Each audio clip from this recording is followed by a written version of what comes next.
Why did we love the iconic Pirates of the Caribbean franchise? Adventure, romance, humour, and of course the charismatic Jack Sparrow. Captain Jack Sparrow, please. Why did the first part become a classic of the genre?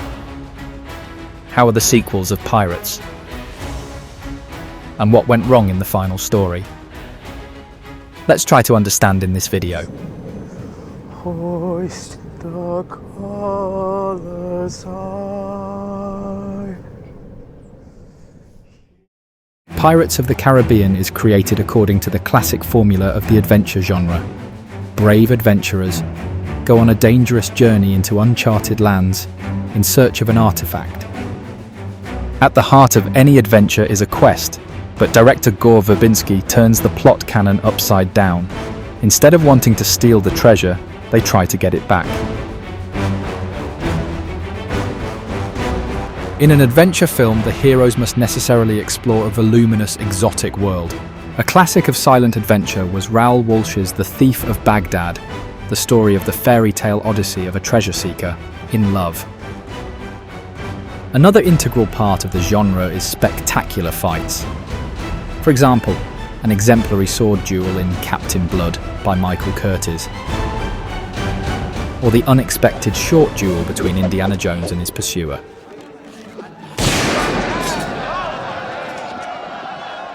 Adventure cinema is anything but boring. It ignites the viewer's childhood dreams of travelling, often filled with magical events. For example, the main antagonist of The Mummy was a reanimated ancient Egyptian priest. The living dead are anti-heroes, just like in Pirates of the Caribbean. Each pirate had individuality thanks to the incredible work of hundreds of specialists who conducted 3D scanning of actors and, based on that, created easily distinguishable animated skeletons.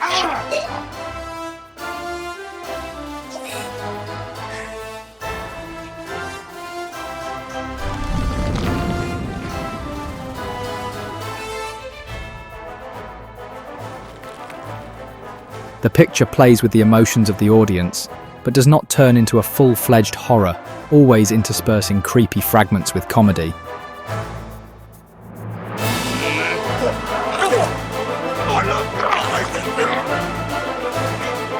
Pirates of the Caribbean, inspired by the themed attraction in Disneyland, became an attraction itself.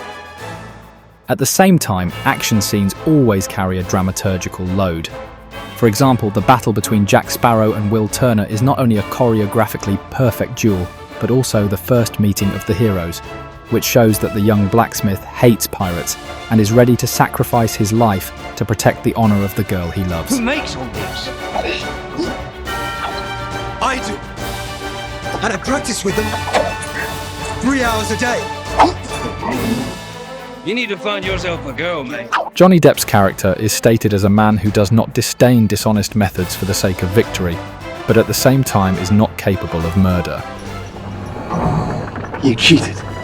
In terms of drama, Pirates of the Caribbean is an incredibly well thought out film. Screenwriters Terry Rossio and Ted Elliott have detailed character relationships and their story arcs. The main characters in the film are Elizabeth Swann and Will Turner. In one short scene, the authors were able to show that young people have feelings for each other, but cannot be together because of their different social status. How many times must I ask you to call me Elizabeth? At least once more, Miss Swan. As always. There, see? At least the boy has a sense of propriety. The governor's daughter has been secretly fascinated by pirate culture since childhood. For her, it is synonymous with independence from the pressures of society. The symbol of social conventions is the corset. And although at the beginning of the film Keira Knightley's heroine looks like a classic damsel in distress, in the second half she largely breaks the tropes familiar to the adventure genre. In the finale, she chooses freedom over status. If Elizabeth was dealing with an external conflict with society, Will was struggling with an internal one. A young man who despises pirates learns that his father was a sea robber. Will is annoyed to discover his pirate traits, but his friendship with Jack Sparrow helps him realise that they are not all violent criminals and accept his nature. You can accept that your father was a pirate and a good man, or you can't. The Pirate is in your blood, boy, so you'll have to square with that someday. The antagonist, contrary to the traditions of the genre, is not a one-dimensional villain, but an unfortunate character deserving of sympathy. That's it? Waste not. His goal of breaking the curse in order to become human again is clear to the viewer. I feel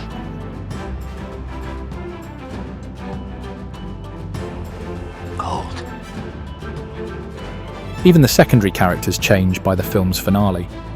Elizabeth's father respects his daughter's choice, and the amorous Commander Norrington recognizes that his bride has gone to another and decides not to pursue the pirates.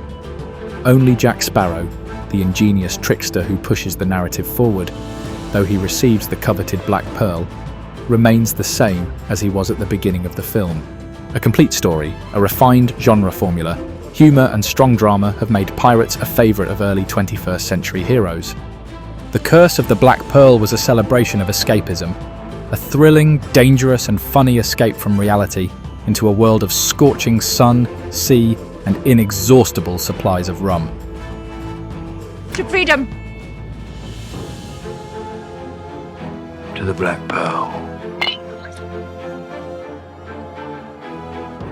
Pirates of the Caribbean entered the decade of trilogy franchises, following the Wachowskis' The Matrix, Peter Jackson's The Lord of the Rings, and Sam Raimi's Spider-Man. But Gore Verbinski's film had no sequel planned. Studio Disney was preparing for box office failure. Films about pirates did not interest the audience. And the choice of Johnny Depp for one of the main roles did not approve of the producers, believing that he makes the character too eccentric. Madness or brilliance. It's remarkable how often those two traits coincide. When the collection's unexpectedly 4 times the budget, the company launched work simultaneously on 2 sequels. The sequel and 3-quel Pirates were built on the main rules of successful franchises. The main characters were retained and given a new development. Elizabeth tried to sort out her feelings for Turner and Sparrow and built a pirate career. Will devoted himself to saving his father. And Jack Sparrow, who became a cult character, got even more screen time, as well as other charismatic secondary characters loved by the audience after the first part. Since when did you care? Since we're not immortal no more, we got to take care of our immortal souls. You know you can't read. It's the Bible, you get credit for trying. The authors introduced a new memorable anti-hero, Davy Jones, who sold his soul for love. His past in many ways mirrored the love line between the main characters. Thanks to increased budgets, the adventures gained epic scope. But the romantic story of Elizabeth and Will remained at the centre. That's why the first 3 parts of Pirates are a complete work. References to the Curse of the Black Pearl worked to achieve this effect. In the first film, Captain Barbossa dreams of eating an apple, and in the finale of Dead Man's Chest, he fulfills his wish. What's become of my ship?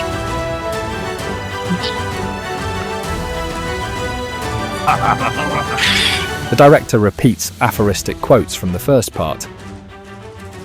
Gentlemen, Milady, you will always remember this as the day that you almost caught Captain Jack Sparrow. Alas, my children, this is the day you shall always remember as the day that you almost...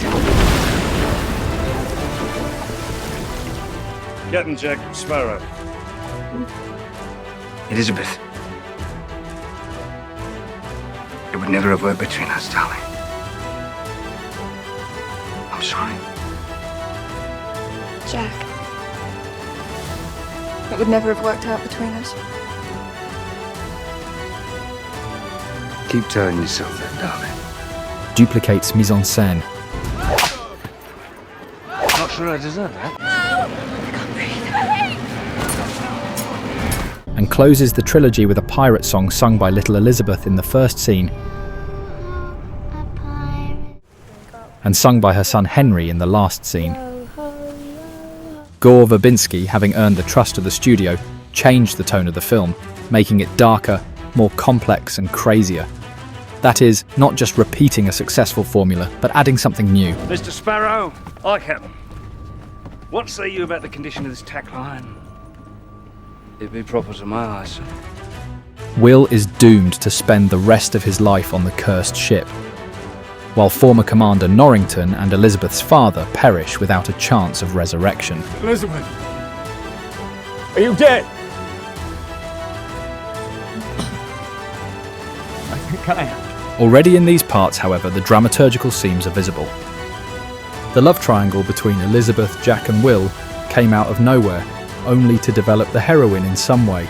Numerous new characters, the goddess Calypso, pirate Baron Sao Feng, and Lord Beckett, stretched the timeline so that the plot needed further explanation. How'd this go, Screwy? Well, each wants the chest for himself, don't he? Mr. Norrington, I think, is trying to regain a bit of honour. Old Jack's looking to trade it, save his own skin. And Turner there, I think he's trying to settle some unresolved business twixt him and his twice-cursed pirate father. The sequel and threequel lacked the breezy ease and structure of The Black Pearl, but the action scenes were still impressive. True, they were no longer part of the narrative, but rather stand-in spectaculars.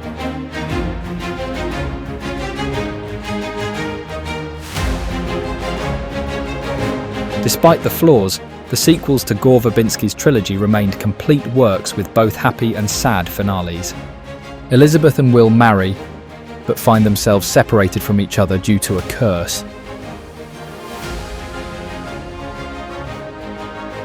In the fourth part, Gore Verbinski's place was taken by Rob Marshall, who had to continue the franchise without Keira Knightley and Orlando Bloom. Jack Sparrow, the soul of the series, conceived as a minor character, became the main character of the final two films. But if at the beginning of the noughties, the image of an odd, noble knave with rockstar grimaces and strange humour was original. Idiot. He's nowhere to go but back to the noose. But in 14 years, the unchanged pirate has ceased to feel new. Even Captain Barbossa had time to turn from villain to hero, but Jack remained the same. In the trilogy, he played the role of jester, mentor, guide and catalyst of events. The screenwriters failed to build a coherent story arc for him. Jack Sparrow stopped being selfish and sacrificed his dreams for his friend. But there was nowhere to develop it further. The only thing left was to invent a strange backstory. Johnny Depp's character is too unusual for the audience to associate with him. He does not need a close relationship, so the attempt in the fourth film to build a romantic line into his story failed. I am with child. Yours. I don't recall that we ever had... You were drunk! I've actually never been that drunk. The comedy component became noticeably weaker. Due to the lack of new witticisms, the actor had to tiredly repeat jokes from previous parts. You are Jack Sparrow. There should be a captain in there somewhere. Visually rich adventures no longer involved emotionally. They did not work for the dramaturgy. And for the life of Jack Sparrow, it is impossible to worry about, because he will always find a way to return from the world of the dead. Without the basic components of adventure cinema, love and a constant sense of danger, the final Pirates was doomed. In addition, the script was based on assumptions and used plot moves of the first films. The grown-up son of a pirate wants to break his father's curse. My name is Henry Turner, son of Will Turner and Elizabeth Swan. Ugh. You're the evil spawn of them two. But the heroes are threatened by a dead captain on a ghostly ship. Right, so you will fight against them. They will fight against you, all on account of him wanting to kill him. Where is the sense? Exactly. In the first installments of the franchise, the main character's decision to become pirates was a rebellious act. In the latter ones, it seemed like a tradition or even a boring obligation. The final episodes did not at all correspond to the spirit of the original Pirates of the Caribbean, which fulfilled children's dreams of reckless adventures in the company of reckless friends. Whatever the sequels, Gore Verbinski's original film left the audience with memories of boundless freedom, romantic danger, love and hot summers spent on the high seas with the world's best pirates.